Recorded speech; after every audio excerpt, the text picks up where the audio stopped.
Hey, welcome to the Gig Life Podcast. I'm your host, Stevie Taylor. My guest today is Glenn Wilson. Glenn is a wonderful drummer from Sydney. I met Glenn last year, albeit via Zoom due to COVID and all that sort of stuff. Glenn was part of the panel for the Simon Phillips Spotlight podcast episode that we did. So it was great this time around to actually meet Glenn face to face, and we hung out at a studio and had this chat. So hope you dig it. This is episode 134. Glenn Wilson, here we go.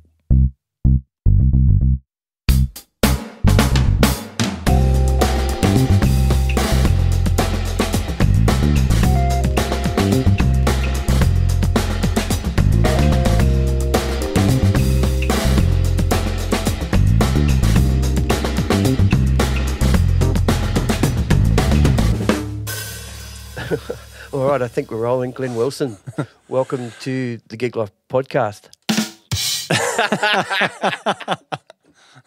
Excellent. Oh, I thought you were going to hold off. yeah, no. Well, what that was, people, was I've got this little new recording unit, and it's got these built-in sound pads, and the custom pad number D is, and having a couple of drummers in the room, I figure it's quite fitting. Let's go. Come on. For people that didn't listen to it, Glenn and I have actually done a podcast before. We did a Simon Phillips Spotlight episode last year with Gordon Rittmeister and my old drum teacher, Lance Phillip. So we spent a couple of hours together that afternoon in front of a Zoom.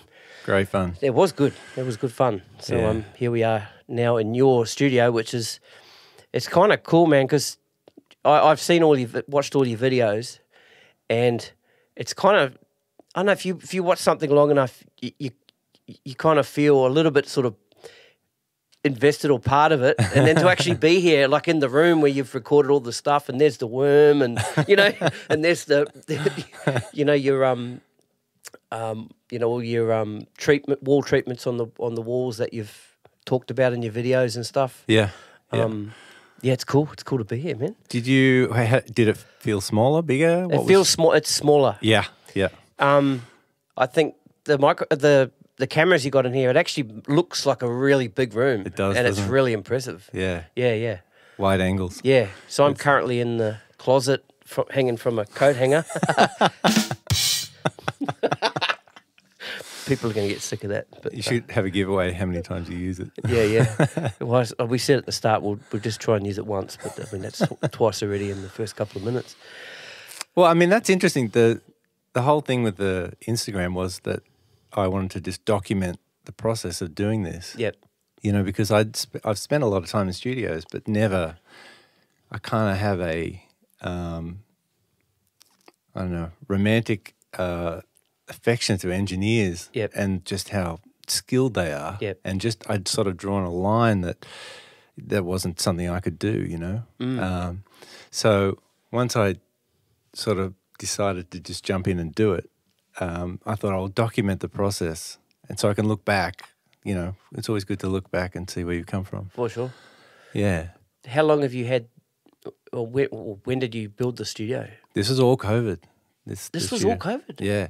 So COVID kicked off, and I was homeschooling the kids. My wife's a nurse, so she was flat out the whole time. Yeah.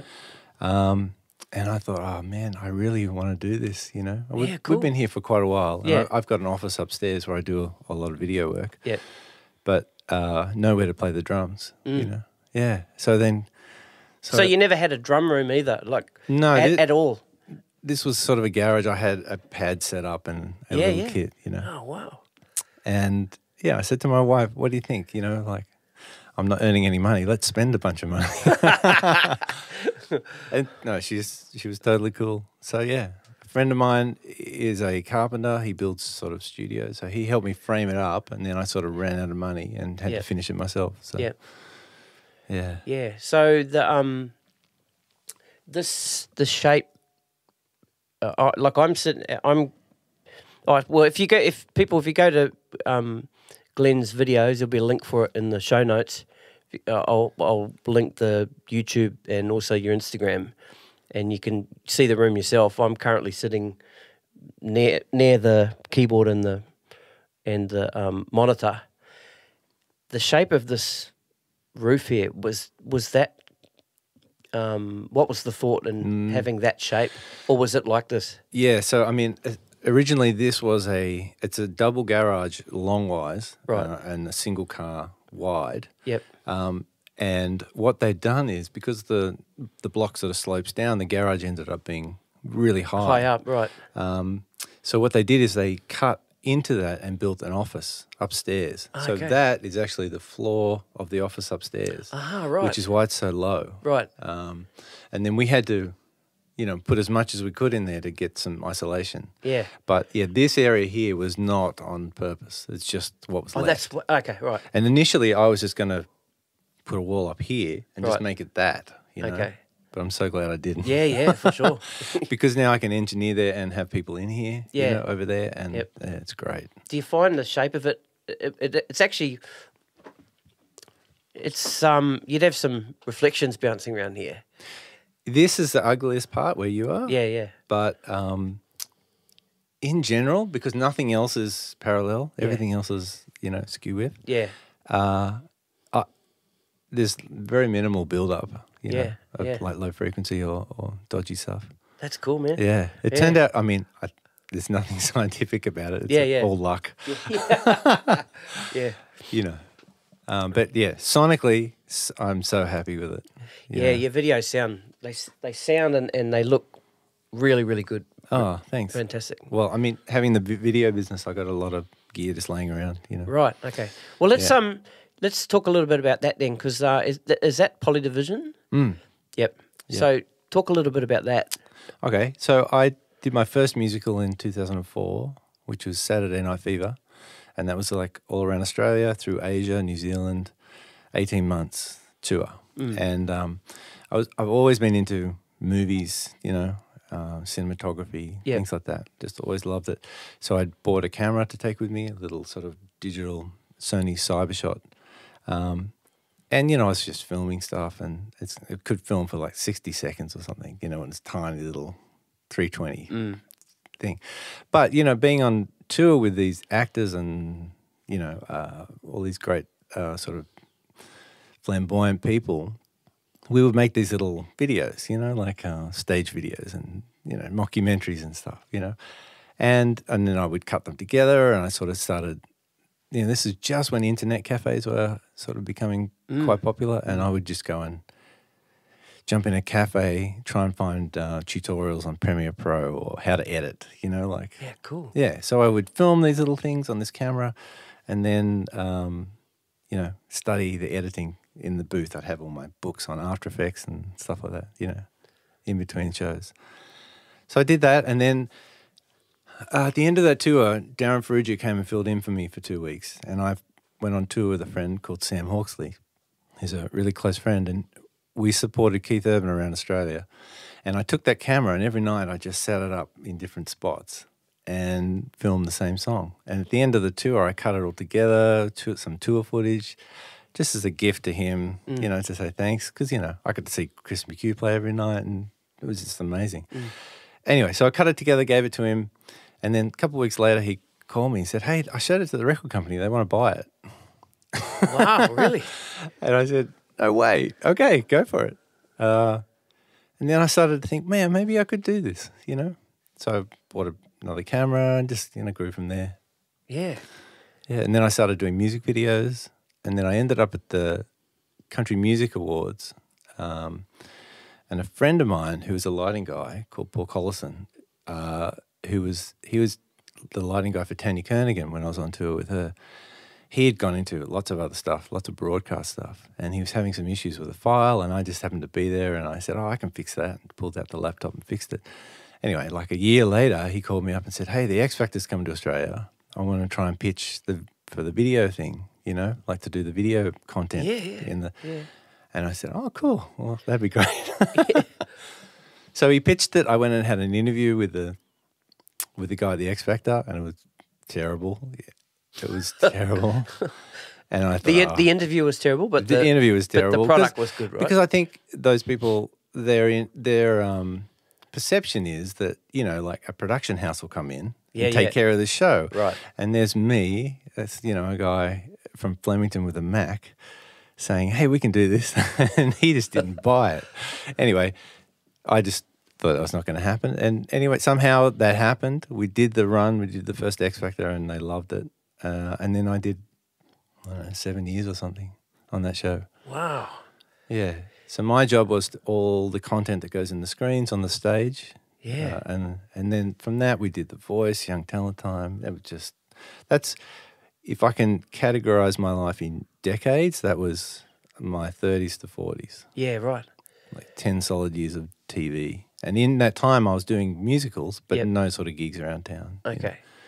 Yeah. So I guess with having the musicals, you've got your, I guess schedule wise, it's a Yeah. little bit easier Yeah. to manage instead of jumping around doing gigs around town. Well, you that don't kind have of thing. car gear or anything. Yeah, you yeah. know, you just roll up and Yeah. yeah. So was it something you're doing yourself, or did you have a team?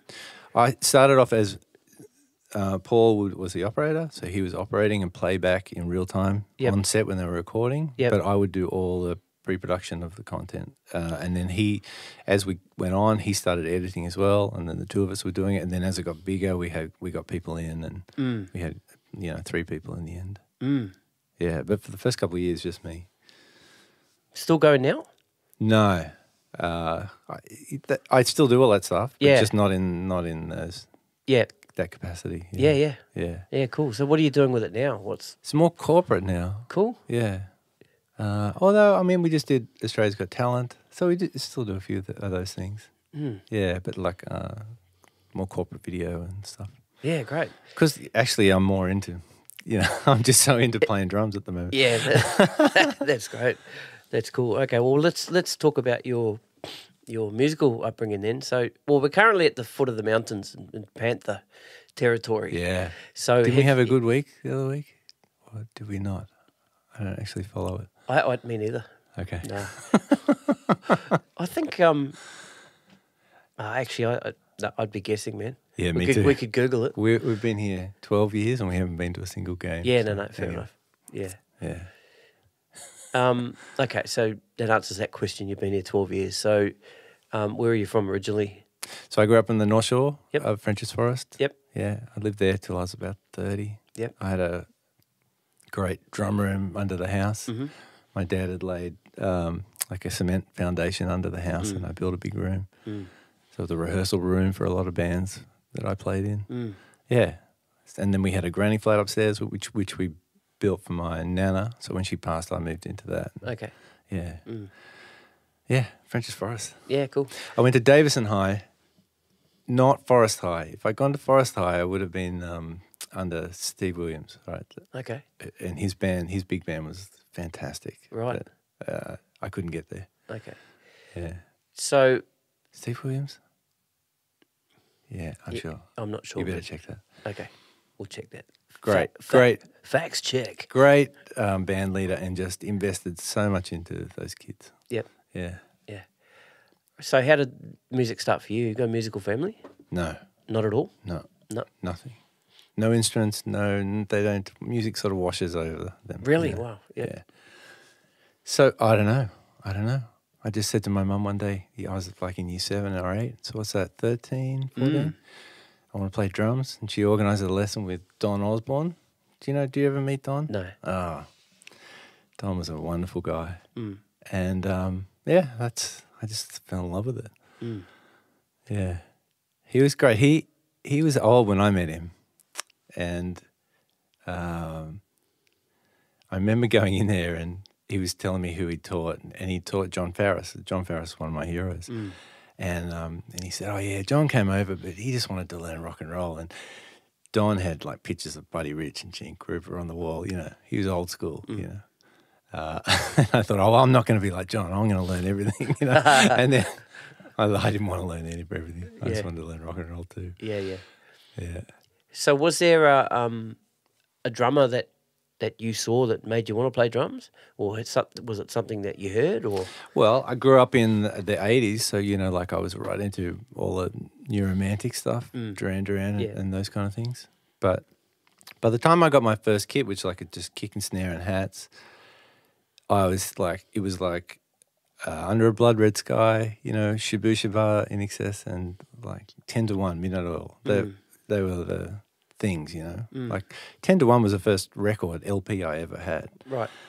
Which is a high bar. That thing's one of the greatest records ever. Yeah. Yeah. And Rob Hurst. Yeah. Man, unbelievable. So, I would just play to that, and that was it. That was my afternoons after school, Yeah.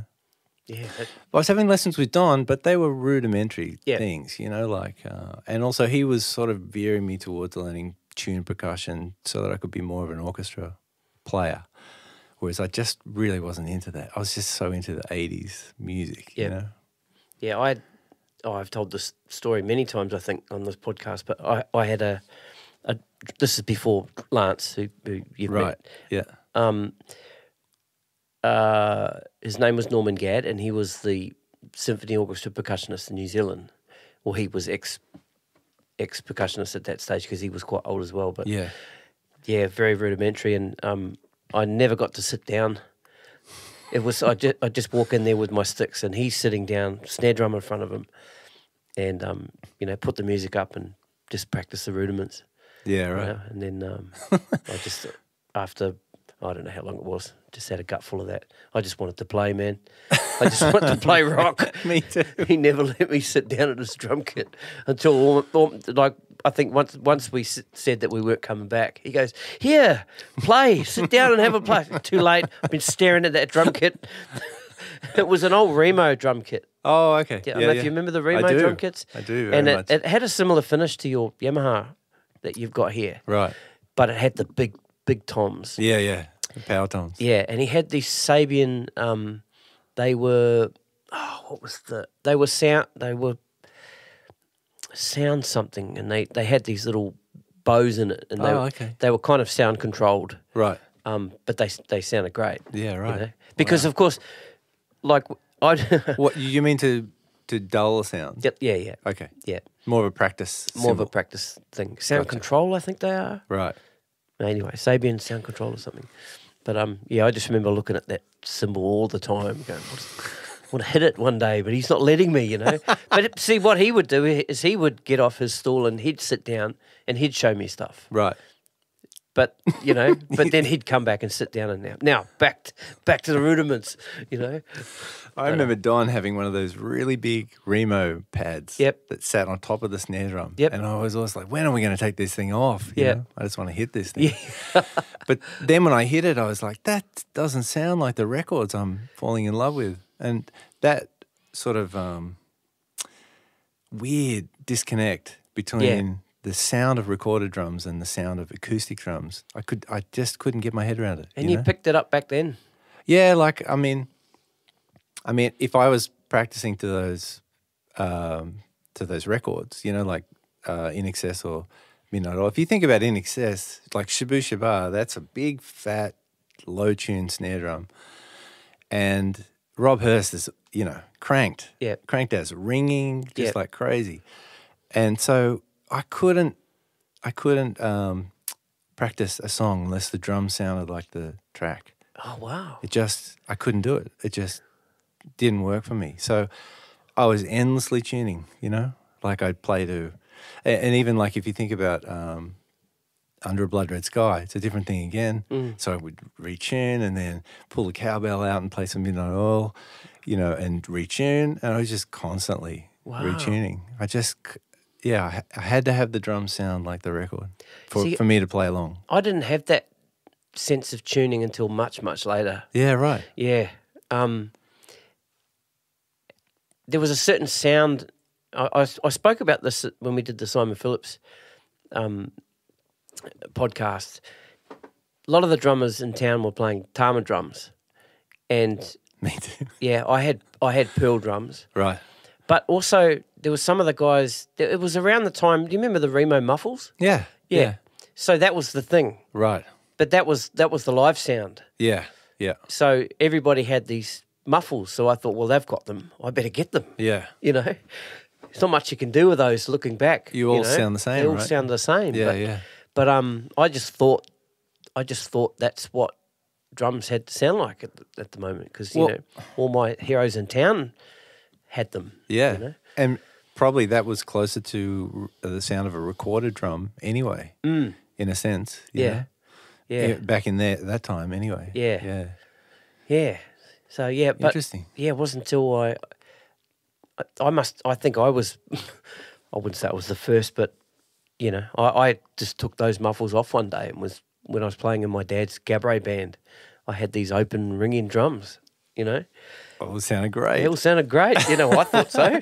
Yeah. So we're talking deep power toms? Yeah. Deep tom. Yeah. Awesome. But even my Pearl kit, when I got it, it was power toms as well.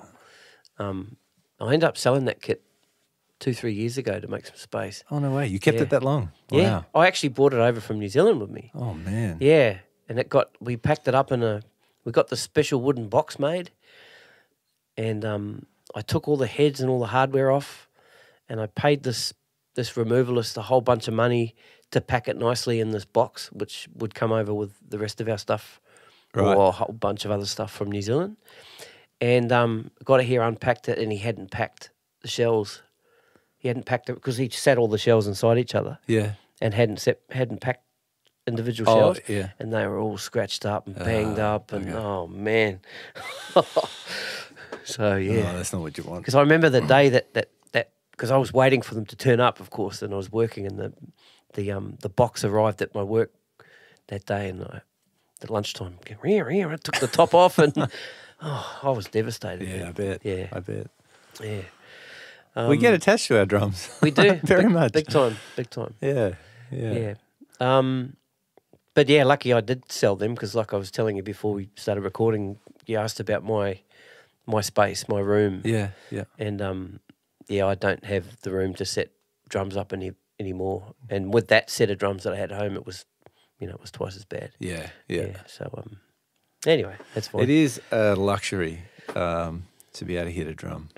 Yeah, It really is. Yeah.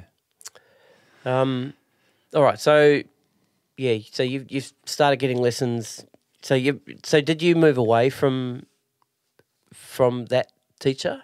So you could play rock and roll? I was with Don for a couple of years, and then I sort of just lost interest. I didn't want to do the tune percussion thing. I didn't lose interest in the drums, just the lessons, you know. Yeah, yep. So I just stopped going, and then I think once I left school, I got a part-time job, and then just started answering, drum media ads and stuff like that. Yep. Just started playing in bands around town. Yep. And just kept playing like that, not really knowing anything, not knowing anything technical, just really copying songs. And then I met Millen Trower at Billy Hyde's, and then that was sort of a massive turning point. Okay. Yeah. So what did he bring to the table? Well, he just knew everything. He knew, all the drummers. Like I was very closed off. I wasn't exposed to things, Like, I guess it was a little bit harder back then, but I didn't have people in my life that were really into it or had been for a long time. So I just knew how to play simple beats, but I didn't know about, like rudiments and snare marching and things like that. And just the technical aspect of drumming was a mystery to me, A couple of times I'd heard drummers and do things, and I thought, I wonder what that is. I have no idea. But it wasn't until that point that he could sort of explain it and show it to me, Yeah, so meeting Millen was huge. So, yeah, and I had lessons off him every week from then on. For how long? 10 years. Yeah, right. Yeah. Wow. Yeah. The whole drum shop thing became a bit of a thing for me, Yep.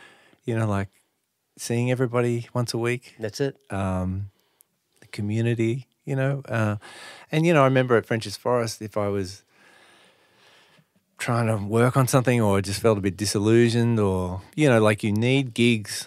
If you're practicing a lot, you need an outlet. And if you don't have an outlet, you start to go stir crazy, And I remember just if that was happening, I would just get in the car, drive into Billy Hyde's and hang out. Yep, And, you know, yep. you'd see something on they used to run all the VHSs, Yep. you know, or you'd run into some drummer or, you know, Mick Lamb would be there and he'd say, oh, check this out. You know, it was just a way to get inspired again and, you know, and then you'd see all these people, or you'd hear people in practice rooms and think, holy cow, what is that? You know, it's amazing. That whole thing of the drum shop was a great, I really loved that. It's a shame we don't really have that anymore, eh? Yeah, it's weird. Really, well, maybe we do. I mean, I don't, guess. But, you know, maybe that is around, but just in different ways, you know. Because, I had something similar, not quite to that extent in my hometown, a little local music shop called Beresford Music. Right. And they were the first shop in town to have CDs. Nice, My first CDs I ever bought from there was Phil Collins, But Seriously Live. Oh, wow. And Earl Klug. You know who Earl Klug is? No. Classical guitar player. Don't know that. Oh, man, awesome. Wow. Look at it. Oh, I'll send you a link. Yeah, send me a link. And I've still got both those CDs. No way. Yeah, but anyway, they had a music shop there. So a lot of the stuff as I was developing, they didn't have. So I would go in there and go through the catalogues with my mate John, and we would find the parts, and then he would locate them and would get them in. You know. Oh, no way. So they were never there. It was like a low budget sort of shop. Right. But I was wanting this more high end stuff, which they were finding and bringing in, and then, Gotcha. And then once, I would go in there to pick up this high end stuff, and there'd be other drummers going, "What's this?" And then so they'd be buying the high end stuff, and they ended up getting some more high end stuff into the shop. Yeah, right. Which was good for them, So was this around the sort of the birth of instructional videos around that time? Yeah, it was. Well, I had the Weckl and Gad's one. No, I never had Gad's one. Okay. I had, both the Weckls. This is when I discovered the Simon Phillips. Oh, yeah. DCI video. Yeah. The Jepicaro video. What else? But you were importing CDs. Is that what you were? No. The CDs were there in the shop. Oh, okay. Just the normal CDs. But right. No, I was wanting high end drum gear. Oh, okay. Instruments and cymbals and stands and like stands that they hadn't seen before, and a boom stand with a big weight on the end of it. Yeah, that kind of stuff. Yeah. But it wasn't a Tama. It was I had have you ever heard of Power Beat drums? Yeah. Well, that was my kit back then. Okay. But I was trying to pimp it out, and I had a set of bongos on a stand, custom stand, splash cymbals, going the whole Gavin Harrison cymbal tree thing. Yeah, right. Yeah. Rototoms? I never had the Rototoms thing. Okay. But yeah, so and cymbals too. I was sort of right into Sabian cymbals at the time, and wow. But yeah, so these other drummers were coming in and seeing this gear that I was buying, and they were buying it too. So yeah. Yeah, it's a great vibe, I reckon. It is. Yeah. Yeah. That's where I met Chris Sweeney at Billy Hyde's. Mm-hmm. Do you know Chris? No. He used to play with Wawani. Okay. He actually went to PIT over in America, and he was a huge influence because he was right into that sort of Minneapolis Prince, The Time, Jesse Johnson, all that kind of stuff. I loved that stuff back then. I was right into programming and sampling, and so he was a huge influence. He was teaching there, just amazing people. And, Billy Hyde's would always sort of, if someone was on tour, they'd reach out, grab them, and they'd do like a 30-class, Yeah, cool. masterclass thing, Yeah. It was just great, that stuff. It was great, yeah. Like guys you wouldn't think of. Like I remember seeing Charlie Morgan and just hearing some of those stories, and like I would never, research Charlie Morgan or get to meet him. Yeah.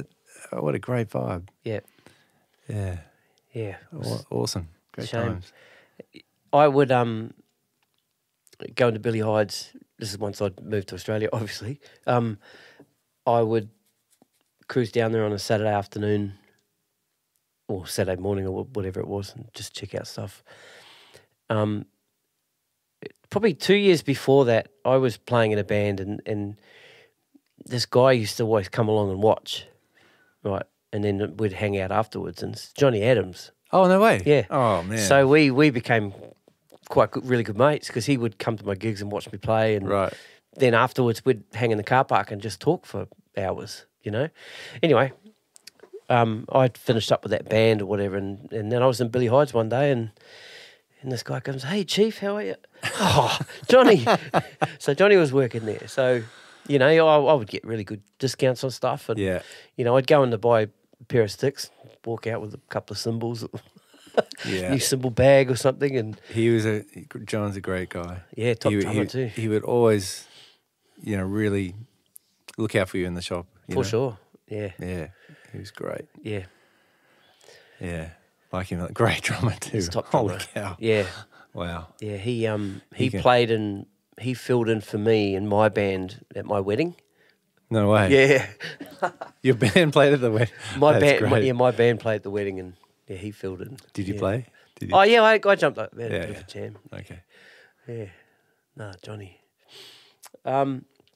Yeah, so yeah, Billy Hyde's. So did that also introduce you to gig opportunities as well? Or were you still trying to get your gigs? No, I through wasn't drum really. I was in a couple of bands, but I Yeah. was actually in bands, you know. I wasn't Okay. freelancing or anything. Yeah. And then around that time, I'm thinking that the Harbourside Brasserie was really Yep. happening. Yep. So then I got to see like Gordon play Yep. and Andy, Hamish, you know. And they were doing all those really great sort of jazz fusion gigs, Yeah. you know. And, you know, I remember seeing Gordon the first time and just, I'd never seen anyone play like that, Yep. you know. Like traditional grip and, Yep. you know, just, because I really wasn't even turned on to Weckl that much, you know. So, yeah, that time was amazing, you know. And seeing all those guys play, pretty incredible, like the standard. So that, luckily I was having lessons with Millen, so I could say, hey, I went to see this guy the other night, you know, Gordon Rittmeister, and he was doing crazy stuff. And Millen understood what he was doing, where he was coming from, and I could, you know, chip away at stuff, you know. Oh wow, that's cool. Yeah.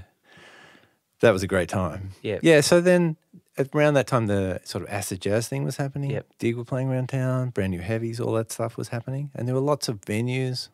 And so I started playing in these little acid jazz bands, you know. And then that just sort of led to other things. And, yeah, before I knew it, I was, you know, gigging regularly, you know. Yeah. Playing badly, but gigging regularly. Was that your source of income, or?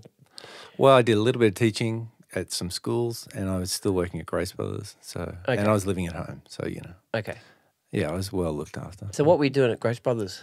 Just store hand. Just store Yeah. hand. Okay. Yeah. Yeah. And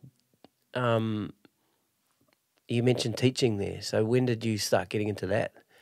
I think Millen recommended me for a few things. Yeah. Okay. Cool. Yeah, and just little school gigs, you know. Yeah. Great. Yeah, I started doing that, and then I ended up actually getting a job at Dixon's Music and teaching for about 10 years, pretty solidly. But then I started, at the end of that run, I'd started to get some studio work. So then I started thinking, well, look, I practiced all my life to do this, and all I've wanted to do is do, you know, sessions and gigs, and now I'm teaching, and it's stopping me from doing those Yeah, things. right. So I had to sort of let it go. So, you know, and then you're sort of juggling when you can't really afford to just do gigs and you need the teaching. And but yeah, I pushed through and got there and just sort of started playing full time, which is great.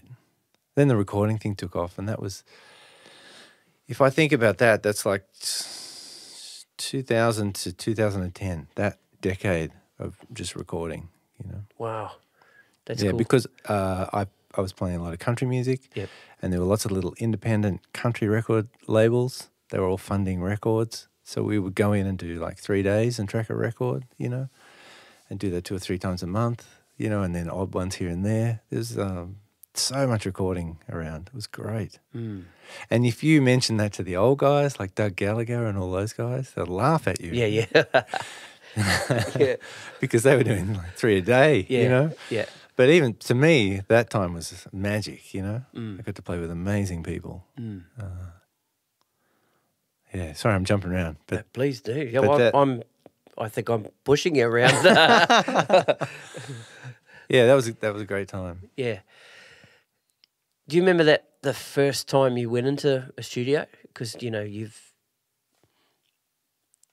you're at home and you're tuning your drums for the different records and stuff, and you would have had in the back of your mind, I can't wait to get into that studio sometime. Do you remember that? I do. What that feeling, or what that session was? Yeah, it was. Well, there's another guy who's a big guy in my life. His name's Herm Kovac, and he had a studio in Brookvale called Ramrod. And so I went in there with the band that I was playing with, and I was right into sequencing and programming and 80s stuff. We were going to do 2 tracks, and I'd programmed all this stuff. So we set it all up, set my drums up, played the track through, and like playing to a click I just thought it was a given. It wasn't a issue for me, And Herm, like, he tells me this story later because I was oblivious at the time, but he was like, his ears pricked up thinking, wow, this guy's sitting with the click pretty good, and we had all this stuff going on. And, but I remember he lent me a Black Beauty to play, and he had beautiful gear and a great desk. And that was the first time I was in the studio.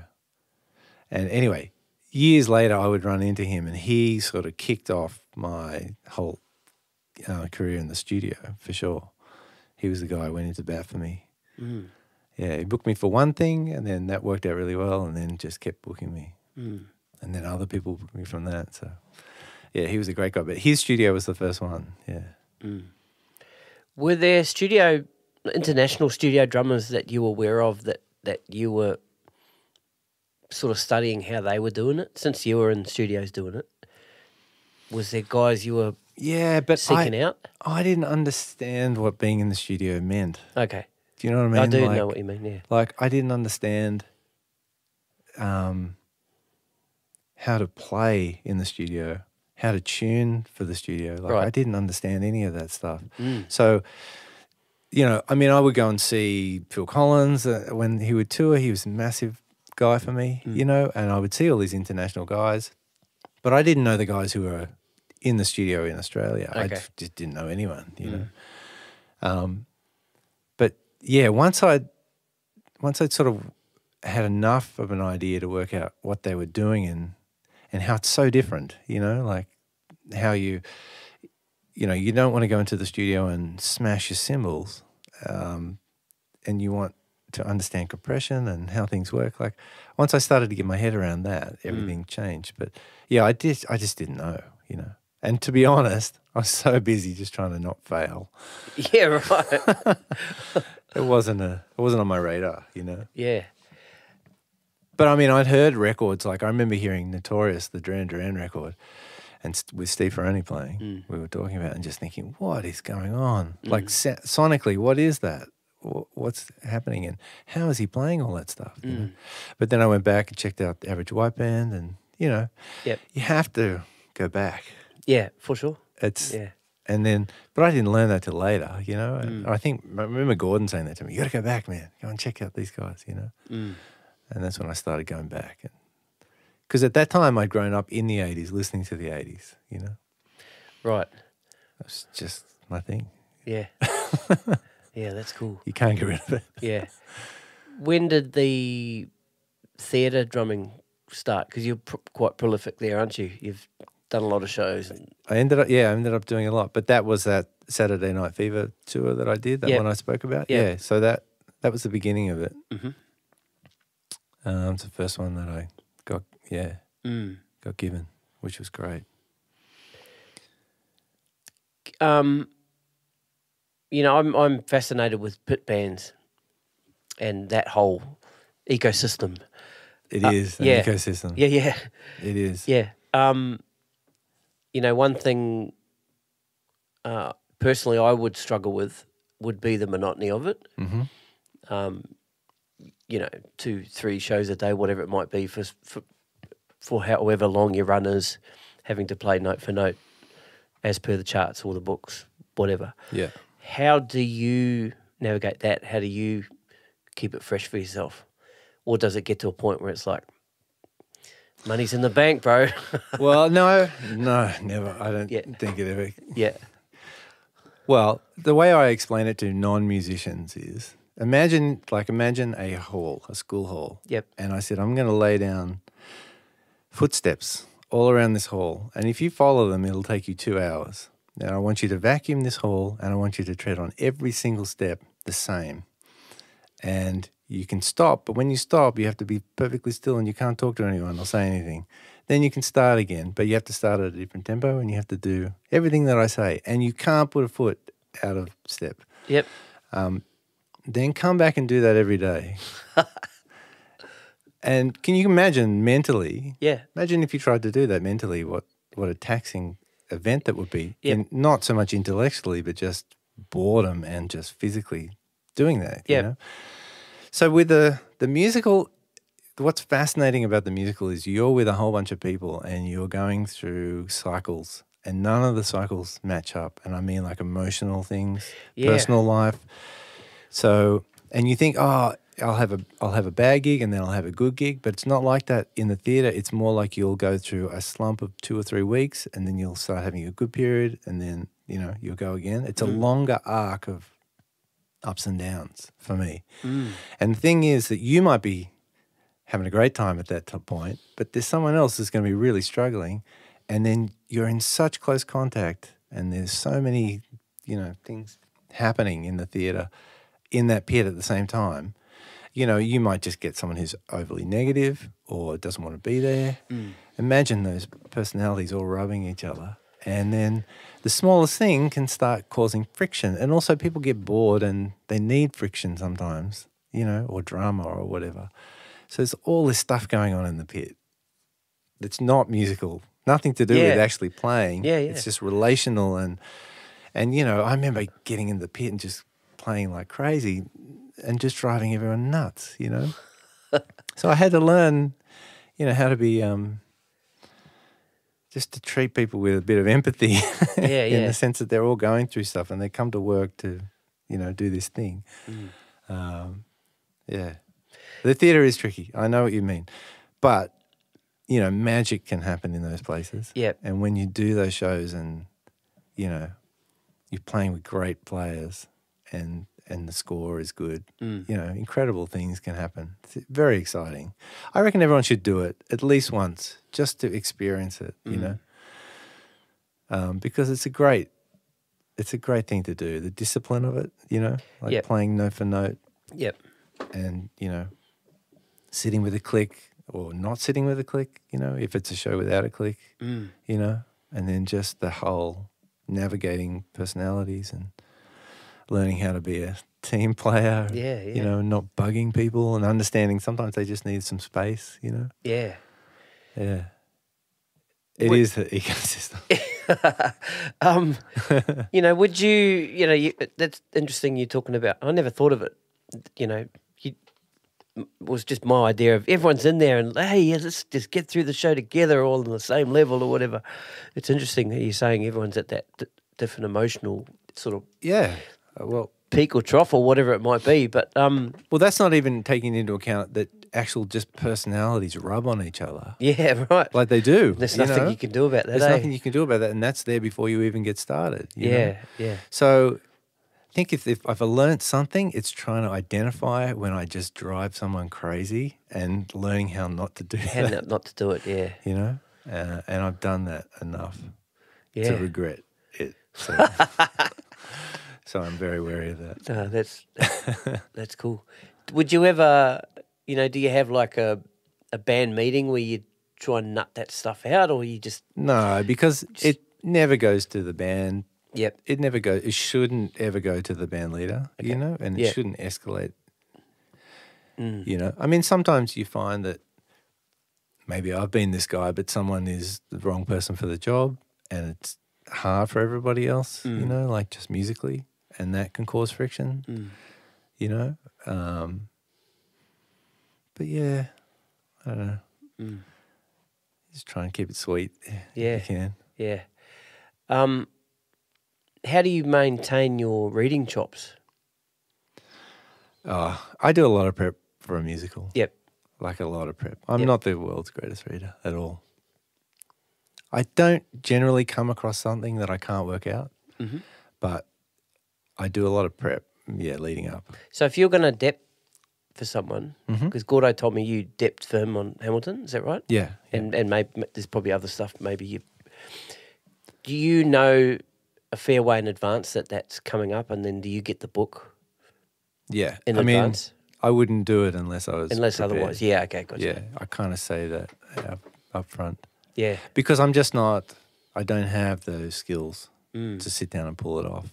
But are there people out there that do that though? That just get a call and just rock in there and... Well, I'm sure there are people who would do it better than me, but I don't know. When I did Hamilton, that was probably the best experience I've had as far as preparation, because I had like a camera which was Laura's camera, the MD, and then I had a camera of Gordo playing.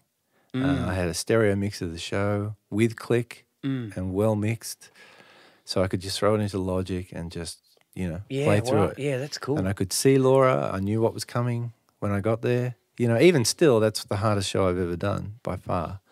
But there was so much infrastructure put in place, and Gordon did a lot of that. He rewrote all those charts, and they were immaculate. So that was a really hard gig, made a lot easier because of the work. But sometimes, you go in and the charts are dodgy, or there's a lot of stuff that's not noted, I don't know. It's worth depping on a musical because it's the worst situation that you can ever be in. Yeah, right. Because if you got a musical, you would have, that you'd be given the stuff early, then you'd do rehearsals, then you'd have tech runs. You got a long time to get comfortable, iron out bugs, and talk to people. Yep. So take all that away and just roll up on the day and play a foreign kit for the first time with no rehearsal, and that's what you're up against. You just have to do the preparation. There's no way around it, I don't think.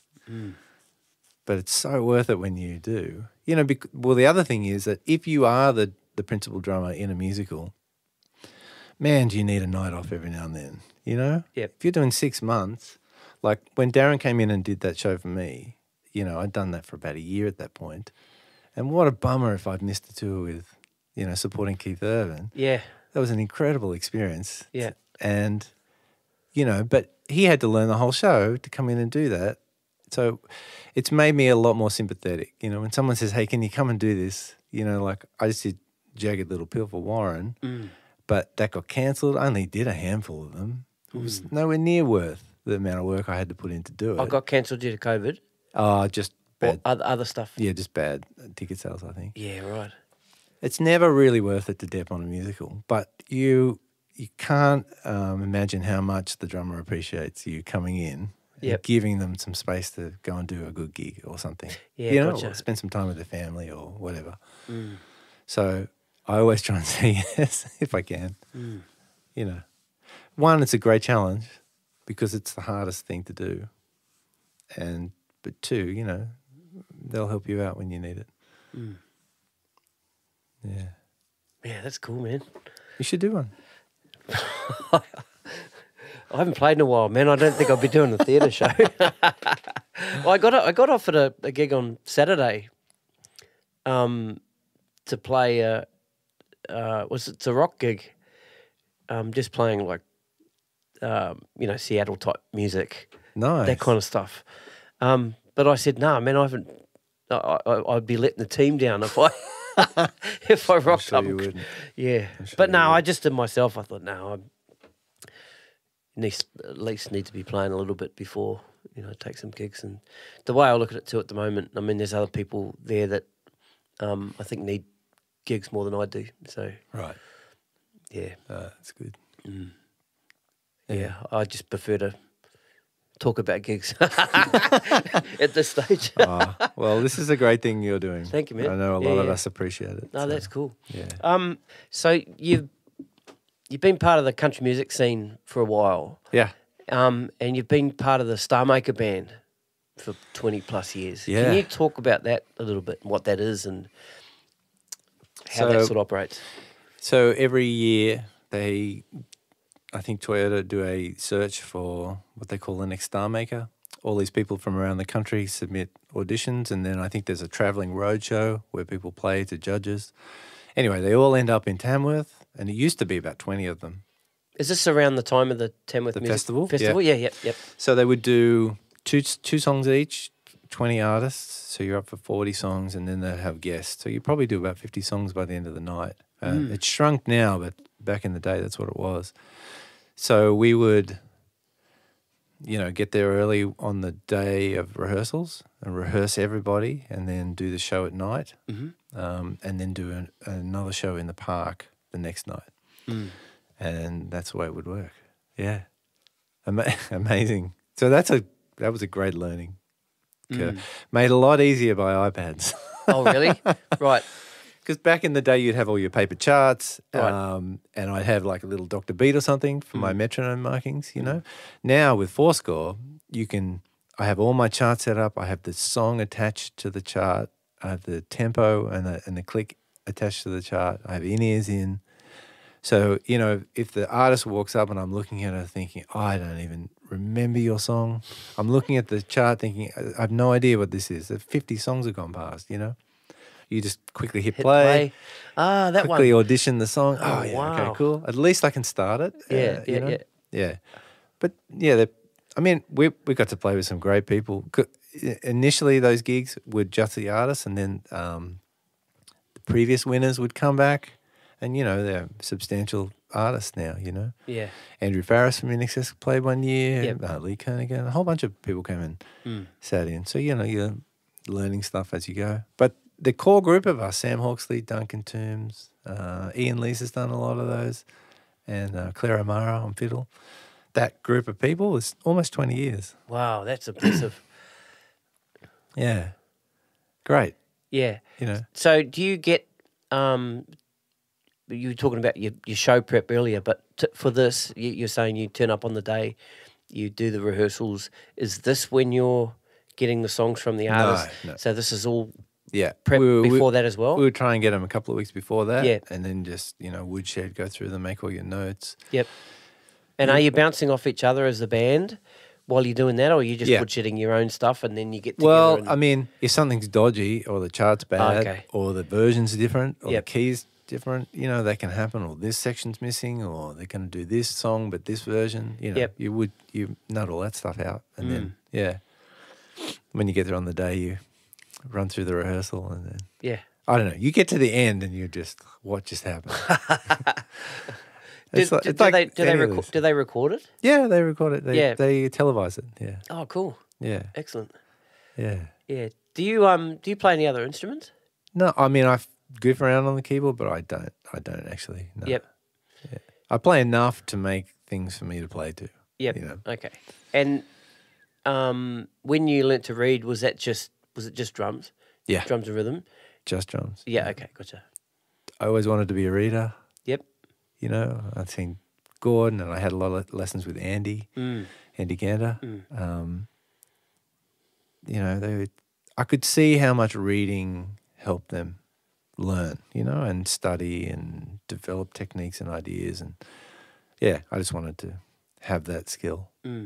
But you would have been reading with Millen as well, right? Yeah, reading with Millen. Yep. But reading, say, beats or exercises is different to reading a charts chart. and understanding coders and forms and, and then also, because I know Gordo helped me with this when I got a lesson from him, I went there specifically to learn how to write my own really quick freehand type charts. Yep.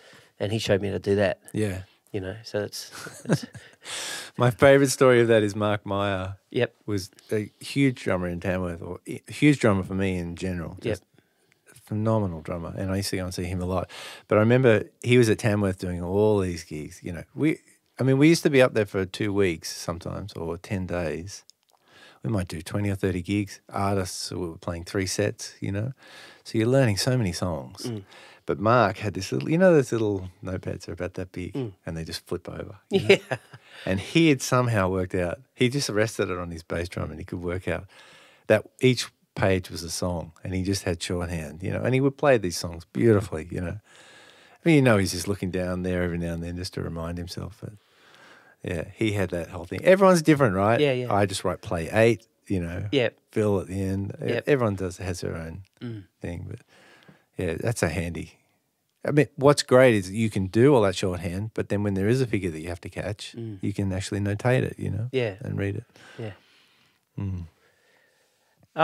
How's your reading now? My well, in saying that, every issue of Modern Drummer I pick up, Yeah. I go through and I can read the rhythms, no problems. Yeah, great. But as for, I don't know how the old hand-eye coordination would be at the moment because it's been a while since I played. But Yeah. I've never been a great reader. No. No. I'm not either. I'm Yep. not either. Yep.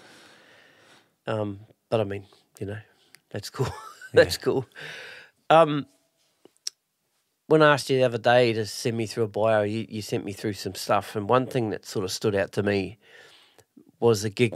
You played a one-off gig with the Seekers, and because Judith Durham just Yeah. passed away recently. Yeah. So that I kind of got goosebumps when I read that. So that was Doug Gallagher's gig. okay, And I think the tour that I did was the 27th anniversary tour, which was the first time I'd done entertainment centres around Australia. It was like 6 weeks, 6-week tour. And that was Sam Hawksley, myself, and Mark O'Connor playing keys. Yeah, that was great. It's the beginning of sort of that touring time in my life, yeah, right. Yeah, and at the time there was a lot of country music touring. Back then you would go out for 3 weeks at a time and, do a lot of stuff. And that was sort of the beginning of that. But that was sort of like a legit tour. It was great. They were good to us, but there was a lot of tension on that trip. Oh, really? Yeah. What, between them? Between them, between the manager and Okay. Just a whole bunch of stuff, Yeah. Yeah, don't have to get into that. No, it's nothing. No. It's nothing. It's just one of those things when you look back, you think, it was a great experience, but there was all this other stuff happening, like a lot of those gigs. Usually, I was going to say, usually is, eh? Yeah. Yeah. Yeah, but great experience. What's been the standout tour for you? Standout tour. I don't know. I haven't really done a standout tour. I don't think. I mean, that Keith Urban tour was a great experience. I always remember that being a really big deal. Only because I got to see those guys every night. Yeah. Play, and it was Sam and Matt and myself, and I think Glenn Hanna was on that run with us. That was a pretty great time, But yeah, I mean, there've been lots of little runs and stuff. Yeah. That have been good fun. Yeah. What about sessions? Well, if I think about sessions, my favourite sessions to do were at Ramcom Street. Have you been to that studio? No. That's Garth Porter's studio. Mostly because of Ted Howard, who was the engineer there. So that was always the studio of choice when we were band tracking for 2 or 3 days. Okay. So there'd be, like Mark Punch would be playing guitar, or, Ian Lees or James Gillard would be playing bass. These great, like guys I'd grown up, watching and listening to. But Ted Howard recording my kit was the first time I'd gone back into the control room and heard the sound that I had in my head, Yeah, wow. Because it's really disillusioning being in the studio when you're young, because you end up around a lot of people who don't know how to record drums, and then, you do demos with bands and they sound terrible. But to go back into the control room and hear what he did to the kit, and I didn't understand back then, and I'd sort of just thought, no, it's his domain, but hearing what he'd done was so exciting, and like the way that I was tuning was finally getting through, So I don't really remember one session maybe, but just that those time ones. period Yep. was just wonderful, Yeah.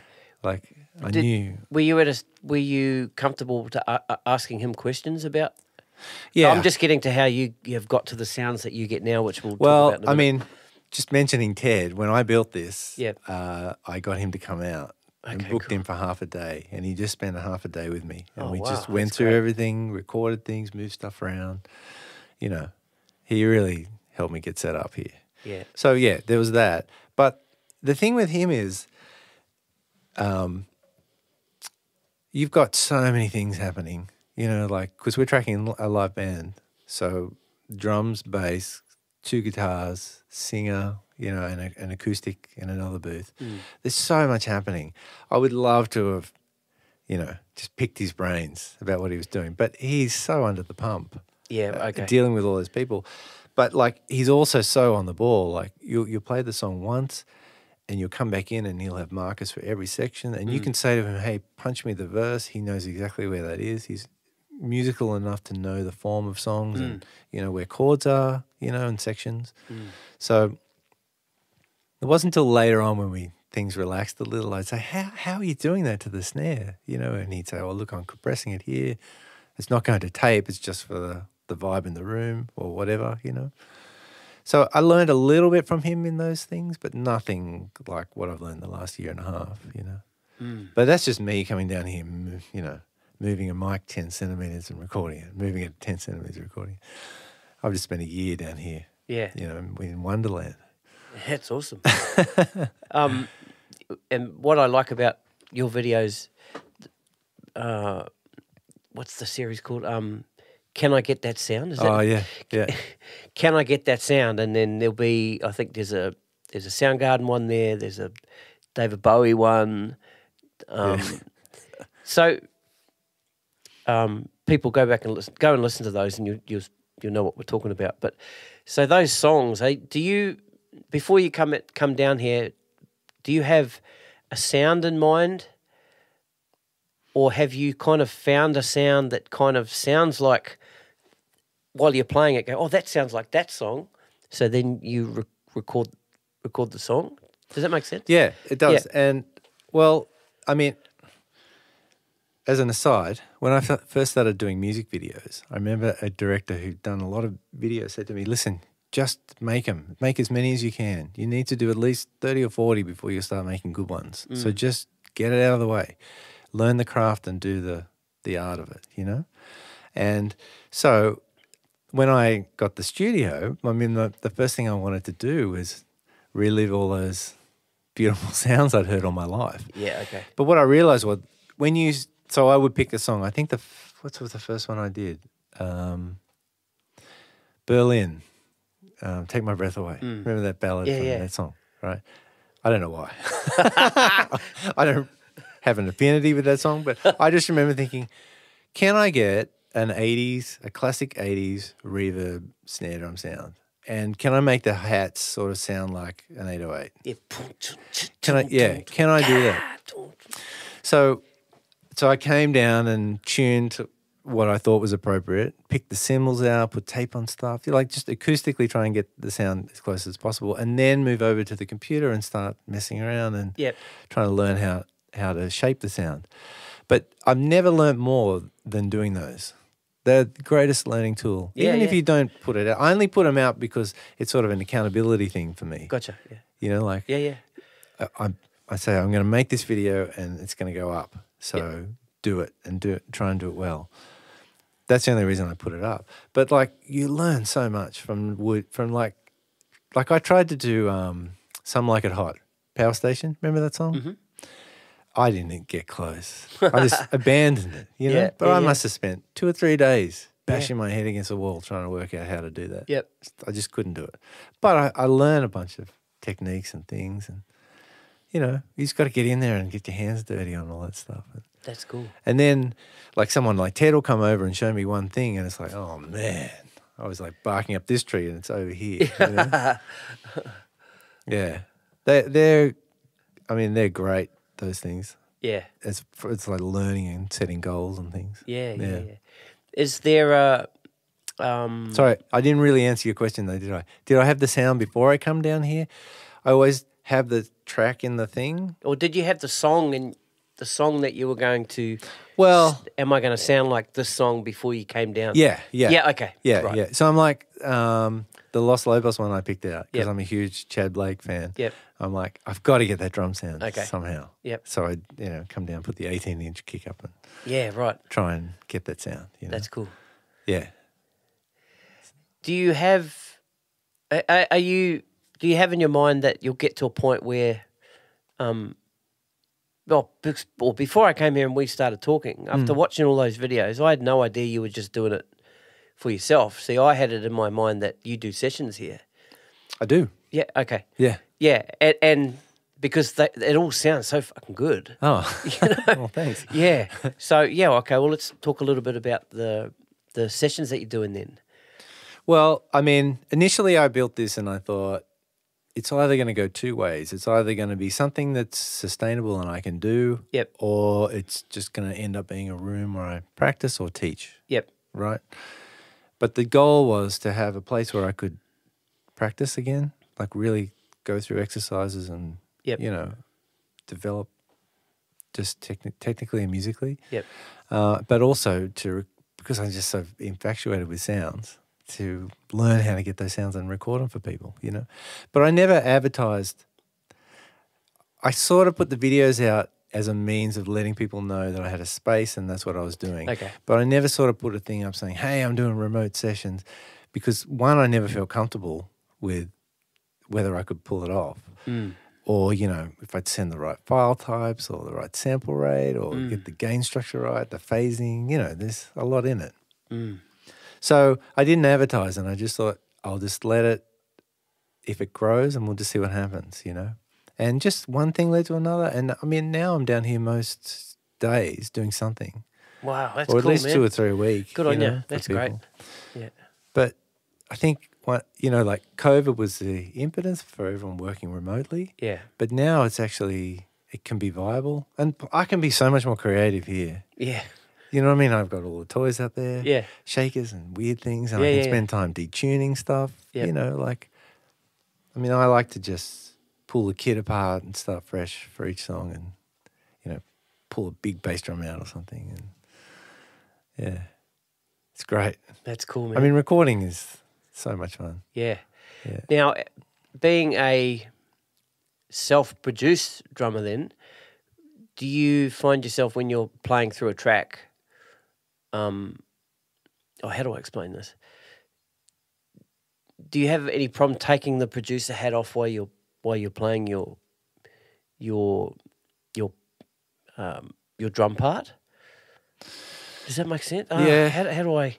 Well, I'll tell you the strangest thing about it is sometimes you'll get a track with a programmed drum part and it's really close, and they'll say, hey, it's really, we like this vibe, it's really close. Do your own thing, but stick to this, in a sense. Okay, you know, I understand. like drum patterns or hits or sonically, you know. Other times you'll just get an acoustic guitar with nothing, Yep. and they'll say, you know, go crazy. But think about that scenario and all the records that I grew up loving where they would spend a week on the drum sound. Yeah. Like, think about Hello, I Must Be Going, Phil Collins, right? All those songs and those sounds are built around the drum kit and the way it sounds and, you know, sonically how things work. So if someone sends you a guitar track and you're making all those decisions for you from the beginning, in a sense, you're producing the way the next guy is going to react to your part. Yep. Do you know what I mean? Yep. Like the way you play, the sounds you choose and the way you set it up, it's the way the bass player is going to react to that, and then the guitarist, and then Yep. it's stacking like that. So you're making a lot of really important decisions early on, you know, and someone's just sort of said, hey, we trust you, or do your thing, you know? So I don't know. I don't consider myself a producer at all because I don't have enough harmonic knowledge, you know. But I do have an opinion, I guess, on how I like things to sound, and you just hope it lines up. Yep. And then don't be afraid to just, I mean, I've done a lot of studio work, so I can take direction and critique. Yep. It's not an issue for me. Yeah, that's good. I would rather come out of it with something the artist is happy with and play something that I didn't really think fits than the other way around. Happy to make sure they're happy. Does that make sense? Yeah, it does. Because if I'm happy and they're not, that's a miserable feeling. Yeah, yeah. You know? Yeah. Yeah. Is there one bit of gear that you're really after? You're chasing at the moment? I mean, that you would like? Yeah. well, I mean, my philosophy with this whole thing was industry standard workhorses. Okay. So like 57s and Beta 52s on the kick. Yep. Stuff that everyone's used, nothing boutique. Yep. Because like if you'd said to me, hey, what's a 57 sound like before I set the studio up?